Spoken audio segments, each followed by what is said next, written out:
Bien-aimés dans le Seigneur, shalom dans le nom du Seigneur Jésus-Christ. Nous sommes là ce matin pour parler d'un thème qui est de moins en moins exploité à nos jours, mais qui est effectivement un péché qui est partagé presque par tout le monde. Nous voudrons parler ce matin de l'orgueil. Par définition, l'orgueil a plusieurs définitions. Il y en a qui disent que c'est une estime excessive de soi-même. Il y en a qui définissent l'orgueil comme un sentiment exagéré ou élevé de sa propre dignité. Il y a encore d'autres définitions. On dit que l'orgueil est une vanité qui porte à se mettre au-dessus des autres.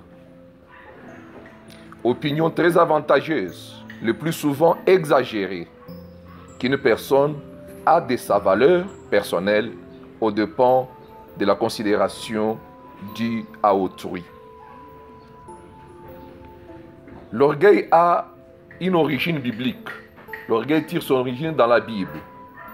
Quand vous lisez la parole de Dieu, dans Ésaïe chapitre 14, à partir du 13e verset, la Bible dit ceci, qui disait en ton cœur, je monterai au ciel, je lèverai mon trône au-dessus des étoiles des dieux, je m'assiérai sur la montagne de l'assemblée, à l'extrémité du septentrion. Je monterai sur les sommets des nuées, je serai semblable au Très-Haut. Mais tu as été précipité dans les séjours des morts, dans les profondeurs de la fosse. Vous voyez ici que le désir du diable était de devenir semblable à Dieu. Donc le plus vieux péché du monde, c'est l'orgueil. Le premier péché qui a été commis au ciel par le diable, c'est l'orgueil. Le fait de vouloir devenir semblable à Dieu. Mais si souvent, les gens ont tendance à ne découvrir qu'une seule facette de l'orgueil. L'orgueil qui se manifeste soit par l'arrogance, soit par le vantardisme. Le vantardisme est la forme de l'orgueil qui est beaucoup plus répandue et que les gens connaissent. Parce que le vantardisme lui-même, c'est le fait de louer beaucoup, le fait de s'attribuer les qualités et les mérites qu'on n'a pas. Mais laisse-moi vous dire ce matin que l'orgueil n'a pas de tribu spécifique dans lequel elle se manifeste. L'orgueil, tout le monde naît orgueilleux. La Bible dit que tous ont péché et sont privés de la gloire de Dieu. Et je vais vous le démontrer sur base des exemples que nous allons donner pour que tu saches que tu as l'orgueil ou tu n'en as pas, parce que tu pointes souvent du doigt les autres. Et tandis que toi-même, tu peux être asservi par ce péché. Et laisse-moi vous dire que nous parlons de l'orgueil parce qu'il est aussi plus dévastateur que le péché du sexe. Il est aussi plus dévastateur que la gloire. Il est aussi plus dévastateur que l'argent. Mais beaucoup de gens ne savent pas que l'orgueil a mis un terme au règne des grands rois.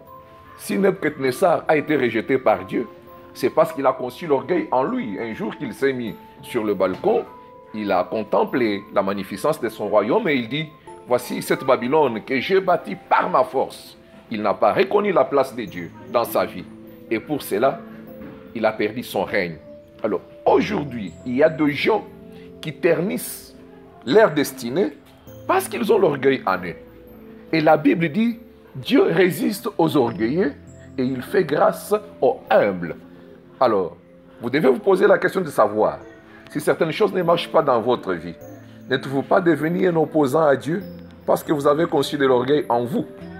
Et nous allons, sur base de ce que nous allons donner comme explication, vous faire comprendre comment l'orgueil se manifeste dans la vie d'une personne. Je disais que l'orgueil n'est pas une exclusivité d'une tribu ou d'un peuple. Comme d'aucuns peuvent le croire, la Bible dit que tout le monde a péché et tout le monde est privé de la gloire de Dieu. Chaque personne, quelle que soit son origine, doit combattre l'orgueil qui est en lui. Peut-être qu'il est orgueilleux ou qu'il a une dose d'orgueil, mais que lui-même n'a jamais découvert ou on ne lui a jamais démontré qu'il a l'orgueil. Premièrement, je commence par dire, tout refus volontaire et inconscient, tout refus volontaire et consciencieux de se soumettre à Dieu est un signe d'orgueil. Toute personne qui ne se soumet pas à Dieu d'une manière volontaire, un refus consciencieux de se soumettre à Dieu est un signe d'orgueil. Il ne reconnaît pas son Créateur, il croit qu'il peut vivre de lui-même, par ses propres pensées. Il peut vivre lui-même sans dépendre de quelqu'un. C'est un premier signe d'orgueil.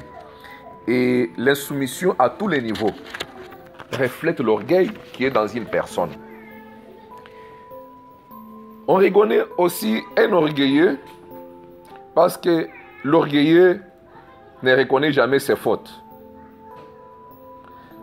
Une personne orgueilleuse ne reconnaît jamais ses fautes. Ou la personne reconnaît les fautes difficilement. Et il croit qu'il a toujours raison en tout. Un orgueilleux justifie toujours ses fautes. S'il ne les justifie pas, il les minimise pour faire comprendre aux autres qu'il a toujours raison. Un orgueilleux ne demande jamais pardon. Pour qu'un orgueilleux demande pardon, il faut qu'il se sente dans une position de faiblesse. Et s'il n'est pas dans une position de faiblesse, il ne pourra jamais demander pardon. Un orgueilleux n'aime pas la contradiction ou un avis contraire. Tout ce que vous appelez dictateurs, ça sont des termes politiques. Mais bibliquement parlant, je les appelle des orgueilleux. Parce que ces gens-là n'aiment pas la contradiction. Et quand j'ai un avis contraire, je ne suis pas devenu votre ennemi ou votre adversaire. C'est tout à fait normal que tu aies ton opinion et que moi j'ai la mienne. Mais un orgueilleux n'aime jamais la contradiction dans sa vie. Un orgueilleux aime parler des faiblesses des autres en public et avec plaisir. Une façon de les dénigrer, une façon de les mépriser. Il parle avec plaisir en public des faiblesses des autres, mais il n'aime pas qu'on parle de ses propres faiblesses. Ça, c'est un signe de l'orgueil dans une personne. Un orgueilleux a des yeux fixés sur les faiblesses des autres, plutôt que sur leurs qualités. Il ne voit jamais les qualités qui sont dans les autres, mais il fait tout pour déceler seulement les faiblesses qui sont en eux. Ça, c'est un signe d'orgueil dans une personne. Un orgueilleux apprécie difficilement les autres. Un orgueilleux n'a jamais apprécié quelqu'un. Il veut que lui soit apprécié. S'il apprécie quelqu'un, il l'apprécie en les dépréciant, c'est-à-dire en le rabaissant. Il y aura toujours les phrases du genre « il a bien fait, mais » il a réussi, mais il faut qu'il rabaisse quelqu'un.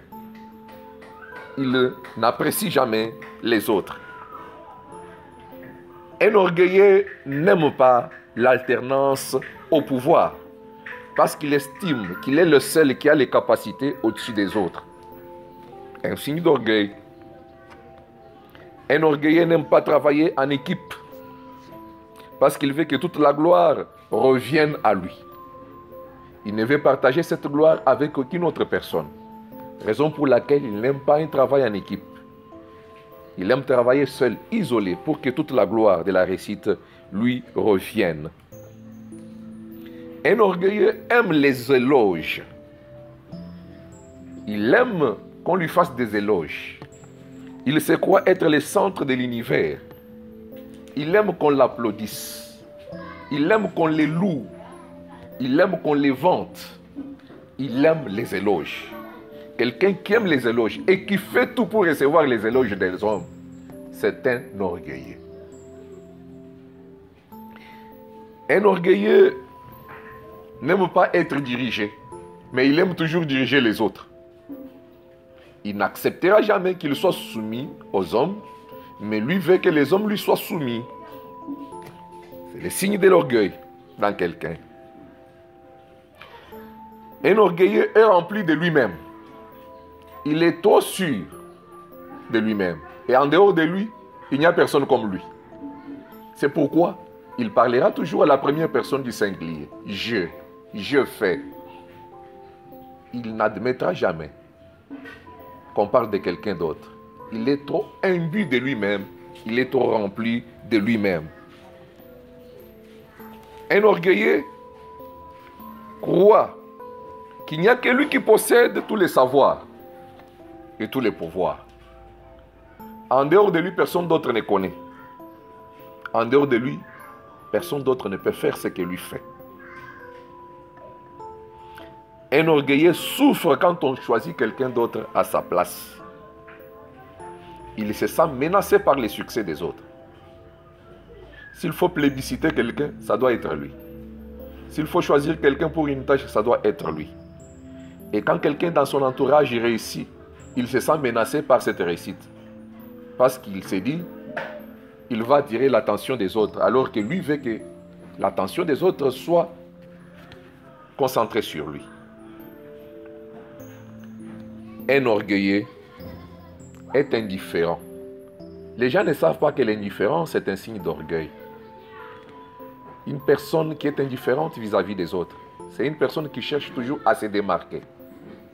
Il est rempli d'un sentiment de supériorité. Il est habité par un complexe de supériorité. Il croit que les autres sont inférieurs. Il n'a rien à recevoir des autres. Et il reste indifférent à l'endroit de tous ceux qui sont dans son entourage. L'indifférence est un signe d'orgueil. Et à ce sujet, j'ai vu même beaucoup de gens qui ne saluent pas les autres. Et quand on les salue, ils acceptent avec dédain. Ils acceptent avec beaucoup de mépris. L'indifférence, bien-aimée, est un signe d'orgueil. L'arrogance reflète l'orgueil dans la vie d'une personne. La Bible dit, c'est de l'abondance du cœur que la bouche parle. Un orgueilleux, quand il ouvre sa bouche, c'est avec arrogance qu'il parle. Et tous les propos qui sortent de sa bouche reflètent ce qui est en lui. Qu'un poste de commandement, qu'une grande intelligence, que la beauté que vous avez ne vous fasse pas croire que vous êtes au-dessus des autres. Vous pouvez être en possession des richesses. Il faut vous humilier. Il faut croire que c'est par grâce que vous avez obtenu ces richesses. Ce n'est pas par votre propre force. C'est ainsi que Paul, écrivant à Timothée, premier épître de Paul à Timothée, le chapitre 6, 1 Timothée chapitre 6, nous allons lire à partir du 17e verset. Que dit la Bible? La Bible dit ceci. Recommande aux riches du présent siècle de ne pas être orgueilleux et de ne pas mettre leur espérance dans des richesses incertaines, et de la mettre en Dieu qui nous donne avec abondance toutes choses pour que nous en jouissions. Bien-aimés, c'est difficile de voir quelqu'un avec de grandes richesses et rester humble. Et la Bible dit qu'on doit recommander aux riches de ce siècle présent de ne plus se gonfler à cause de leurs richesses, d'être humble et d'être riche en bonne œuvre. Vous comprenez que l'orgueil peut provenir même des choses que nous pouvons acquérir. Quand vous allez lire Ézéchiel chapitre 28, du 1er au 6e verset, vous pouvez aller également à partir du 13e jusqu'au 17e verset, vous allez vous rendre compte que ce qui a poussé le diable à devenir orgueilleux, c'était d'abord sa beauté, par l'éclat de sa beauté. Le diable était également entouré de toutes sortes de pierres précieuses, c'est-à-dire la richesse. Le diable avait un poste de commandement parce que c'est lui qui coordonnait toute la louange qui devait revenir à Dieu. Faisons attention dans la vie. Nous pouvons facilement pointer les autres avec les doigts qu'ils sont orgueilleux. Mais examinons-nous sur la base de tout ce que nous venons de voir, si l'orgueil n'est pas en nous.